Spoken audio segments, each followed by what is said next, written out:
మాకు చిన్నప్పుడు అసలు ఎప్పుడు బయటికెళ్ళాలి, ఎక్కడికెళ్ళాలి, ఎక్కడ తిరగాలి ఇలాంటి ఆలోచనలు ఉండేవి కాదు. ఎందుకంటే ఇంట్లో అన్ని మ్యాగజైన్స్ వచ్చేవి. అవి చదవడం, మళ్ళీ ఆ సీరియల్స్ కుట్టుకోవడం, బైండ్ చేసుకోవడం, మళ్ళీ మళ్ళీ చదువుకోవడం, ఇలా ఎంతో సాహిత్యం మేము చదివాం. ఇప్పుడు నేను ఇంత ఖర్చు పెడుతున్నాను, ఇన్ని సబ్జెక్ట్స్ తయారవుతున్నాయి అంటే అంత ఇన్పుట్ నాకు చిన్నప్పటి నుంచి ఉండబట్టే. ఇప్పుడు పిల్లలకి అది లేదు. రీడింగ్ హ్యాబిట్ ఉన్నా కూడా ఇంగ్లీష్ తప్ప తెలుగు చదవట్లేదు వాళ్ళు. ఆ రోజులు మళ్ళీ రావు. ఆ పత్రికల కోసం అలా ఎగబడి ఎప్పుడు వస్తుందా, ప్రభ ఎప్పుడు వస్తుంది. దీపావళి యువ కోసం అయితే వేరే స్టేట్స్లో ఉన్న మా పెద్దమ్మ వాళ్ళు ప్రత్యేకంగా వచ్చేవాళ్ళు దీపావళి యువజ్యోతి కొనుక్కొని వెళ్ళడానికి. ఇంతలా ఉండేది అది. చాలా కథలు ఉండేవి, 100 పైన కథలు ఉండేవి. ఆ పుస్తకాల కోసము అలా పడి కొనుక్కోవడాలు, చదవడాలు అప్పుడు ఉండేవి. కాబట్టి నేను అనుకోవడం వాళ్ళందరూ కూడా చాలా ఆనందంగా ఉండేవారు, ఆరోగ్యంగా ఉండేవారు. ఇట్లా చూసి మనం అంత స్పందించి మనం చాలా బాధపడి 24 గంటలు చూసి లోకంలో ఏం జరుగుతుందో మన కళ్ళారా, మన నెట్టింట్లో, మన డైనింగ్ టేబుల్ దగ్గర, మన బెడ్రూమ్లో చాలా ఆరోగ్యం పాడు చేసేసుకుంటున్నారు. అందుకనే ఇన్ని స్టార్ హాస్పిటల్స్, ఇన్ని పాలిక్లినిక్స్ ఇవన్నీ వచ్చేస్తున్నాయి. చిన్నదనంలో అలా ఉండేది కాదు. చాలా హ్యాపీగా, హెల్తీగా ఉండటానికి మంచి సాహిత్యం ఒకటి తోడ్పడేదని నేను అనుకుంటున్నాను. బట్ రీడింగ్ హ్యాబిట్ అందరికీ ఉండాలి. నాకు తెలుసు ఒక రచయితని పట్టు ఉంటుందండి. గొప్ప రచయిత ఎప్పుడు కూడా గొప్ప విషయాలు, తనకు తెలిసిన అతి నాలెడ్జబుల్ విషయాలు కూడా సామాన్యంగా పాఠకుడికి అంది వచ్చే స్థాయికి తను దిగి వచ్చి రాస్తాడు. పాఠకుడిని తన స్థాయికి రప్పించుకోవడానికి ప్రయత్నం చేసి అతి కష్టమైన, క్లిష్టమైన భాష వాడడు.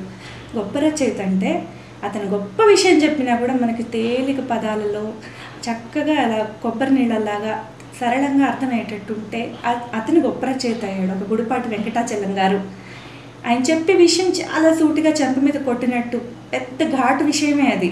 కానీ ఎంత ఆనందంగా ఉంటాయో ఆ సెంటెన్స్ ఫార్మేషన్ అదంతా చదువుతూ ఉంటే అంత ఆనందంగా ఉంటుంది. అలా శరత్చంద్ర అనువాదాలు చేసిన శివరామకృష్ణ గారు కూడా ఎంత బాగా చెప్పేవారంటే బెంగాలీ వాతావరణము, వాళ్ళ స్థితిగతులు, వాళ్ళ పరిసరాలు, వాళ్ళ ఆచార వ్యవహారాలు అన్నీ మనకి బుర్రలో నాటుకునేటట్టు. విషయం మాత్రం చాలా పెద్ద విషయమే ఉండేది అందులో.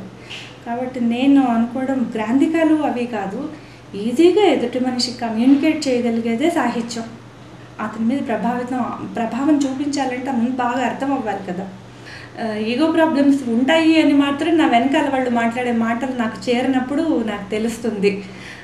కొంతమంది అయితే ఓపెన్గా మా డైరెక్టర్ని మధుమాసం అప్పుడు తర్వాత మళ్ళీ అందరి బంధువే తీస్తున్నప్పుడు మాటలు కూడా ఆవిడ చేత రాయిస్తున్నావా, ఎందుకు ఒక లేడీ రైటర్ని ఇంత ఎంకరేజ్ చేయడము, ఏం మనకి మేల్ రైటర్స్ లేరా, ఇలా అడిగిన సందర్భాలు ఉన్నాయి. నాకు అది తెలిసింది కూడా. సో అది ఈగో అని అనుకుంటాను. ఎందుకంటే లేడీ అయితే ఏంటి, మేల్ అయితే ఏంటి, కావాల్సింది మాటలు రాయడము, అది బాగుండడమే కదా. సో ఉంటాయి అనుకుంటున్నాను నేను. నా మొహం ముందు ఎవరు ఏమనలేదు ఇప్పటిదాకా. మరి నేను పర్వాలేదు, ఎప్పుడు ఖాళీగా లేను. అంత ఈజీ కాదు ఫ్రెండ్స్ అవ్వడం, కొంచెం కష్టమే. నా చుట్టూ ఉండేవాళ్ళు కొంచెం బాగా వేవ్ లెంత్ డిఫర్ అయితే నేను పని చేయలేను, వెనక్కి వచ్చేస్తా. నేను చేయలేను అని చెప్పి వెనక్కి వచ్చేస్తా. అలా చాలాసార్లు నేను వెనక్కి వచ్చేసాను. సో నాతో కొంచెం ఈక్వల్గా మాకు కలిస్తేనే, ఆ లైన్స్లో వేవ్ లెంత్ కలిస్తేనే నేను వర్క్ చేస్తాను కలిసి. చాలా రిజిడ్గా ఉంటాను నేను, కొన్ని రూల్స్, టైమింగ్స్ అవి. నేను తప్పకుండా కథ ఇచ్చేసి వెనక్కి వెళ్ళిపోను. ముందే చెప్తాను, నేను సినిమా అయ్యేదాకా మీతోటి ఉంటాను. స్క్రీన్ ప్లే నా పేరు వేసినా వేయకపోయినా నేను చేస్తాను. ఒక వెర్షన్ డైలాగ్స్ కూడా మీకు ఇస్తాను అని చెప్పి నా ఇన్వాల్వ్మెంట్ ఉండాలి. నాకు తెలియకుండా మార్పులు చేర్పులు చేయకూడదు అనే విషయం నేను ముందే మాట్లాడుకుంటా. అందుకే నన్ను ఎక్కువ మంది అడగరు అనుకుంటా. సో ఇప్పటి వరకు జరిగిన సినిమాలు అన్నింటిలో కూడా నా ఇన్వాల్వ్మెంట్ లేకుండా వాళ్ళు చేసిన చేంజెస్ ఏముండదు.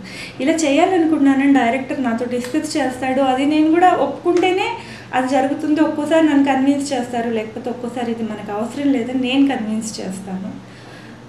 పూతులు మటుకు ఉండవని నేను గట్టిగా చెప్పగలను, అది మాత్రం ఎలా చేయను. నాకు ఎప్పుడూ అలాంటి ఇబ్బందులు ఏం కలగలేదు. ఎందుకంటే కూర్చున్నప్పుడు నేను లేడీని, వాడు జెంట్సు అనేసి పర్సనల్గా ఫీల్ అయ్యి అలాంటిది ఏమి ఉండదు. ప్రొఫెషనల్గానే మాట్లాడుకుంటాను. ప్లస్ నాది మొగుడ రెండో ప్రియుడు ఆంధ్రజ్యోతిలో ఫస్ట్ శృంగార నవలతోటి స్టార్ట్ అయింది. ఇన్స్పిరేషను గుడిపాటి వెంకటాచలం గారే, దైవం ఇచ్చిన భార్య లాంటి నవల అది. కానీ శృంగారమే రాశాను నేను. ఫస్ట్ శృంగార రసంతో నేను ఎంట్రీ కాబట్టి అప్పుడు చాలామంది ఇంట్లో ఫ్యామిలీలోంచి కూడా నాకు, అంటే మా హస్బెండ్ కాదు, మిగతా వాళ్ళందరూ కూడా ఎందుకు ఒక లేడీ అయ్యుండి ఇలాంటి సబ్జెక్ట్ తీసుకున్నావు, ఇలాంటివి రాసావని అప్పట్లోనే నన్ను చాలామంది అన్నారు. ఏ క్రిటిసిజం వచ్చినా నేను చాలా ప్రొఫెషనల్గా తీసుకున్నాను. నేను ఎప్పుడు ఏం ఫీల్ అవ్వలా. నాకు ఇబ్బంది ఏమీ రాలేదు లేడీ అయినందువల్ల. ప్రోగ్రెసివ్ రైటింగ్ అంటే ఒక సామాజిక స్పృహతో కూడిన రచనలు అని అందరికీ తెలుసు. ఆ సామాజిక స్పృహ డిఫర్ అవుతుంది, ప్రతి మనిషికి డిఫర్ అవుతుంది. మాకు నేను రాయడం మొదలుపెట్టిన రోజుల్లోనే ఏదైనా సాహిత్య సభకి వెళ్తే మమ్మల్ని కమర్షియల్ రైటర్స్ అని మమ్మల్ని వేరు చేసి, సీరియస్ రైటర్స్ అని ఒక గ్రూప్గా చేరి, స్త్రీవాద రచయితలని వాళ్ళు ఇంకొకళ్ళు కొంతమంది గ్రూప్గా చేరి, విప్లవ రచయితలని ఇంకొకళ్ళు ఇంకొక గ్రూప్గా చేరి, మొత్తానికి ఒక గ్రూప్తో కలవకుండా అలా ఉండటం చూసి నాకు అర్థమయ్యేది కాదు. తర్వాత నాకు తెలిసింది ఏంటంటే మేము కమర్షియల్ రైటర్స్. ఎందుకంటే 10 మంది చదివి ఆ పుస్తకానికి ఒక వెల కట్టి అది మార్కెట్లోకి వెళ్తే అది అమ్ముడుపోతుంది అని ఒక ధీమాతో ఒక పబ్లిషర్ మా వెనకాల వచ్చి మమ్మల్ని మా చేత రాయించి అమ్ముతాడు. అది మిగతా వాళ్ళందరూ వాళ్ళ పుస్తకాలు వేసుకుంటూ ఉంటారు. వాళ్ళకి కొంత సహాయం, ప్రభుత్వ సహాయం అవి కూడా అందుతుంటాయి. సో అవి కమర్షియల్ రైటింగ్స్ కావు. ఆ రసం ఇష్టమైన వాళ్ళే ఆ పుస్తకాలు చదువుకుంటారు. మావేంటంటే రైల్వే స్టేషన్లో కూడా పెట్టి అమ్ముతారు, బస్ డిపోల్లో కూడా పెట్టి అమ్ముతారు, ఇంటింటికి కూడా library door to door delivery ఉంటుంది. కాబట్టి మమ్మల్ని కమర్షియల్ రైటర్స్ అంటున్నారు అన్న విషయం నాకు అర్థమైంది. కానీ నాకు ప్రోగ్రెసివ్ రైటింగ్ అంటే యతిన్పూడి సులోచనారాయణ గారి నవల్స్ చదువుతూ నేను పెద్ద అయ్యాను. ఏ రచన అయినా అందులోంచి మనం మంచి తీసుకోవాలి, ఆనందంగా ఉండు, చుట్టూ ఉన్న వాళ్ళని ఆనందంగా ఉంచు అనేది పెద్ద సామాజిక స్పృహ అని నేను అనుకుంటున్నాను.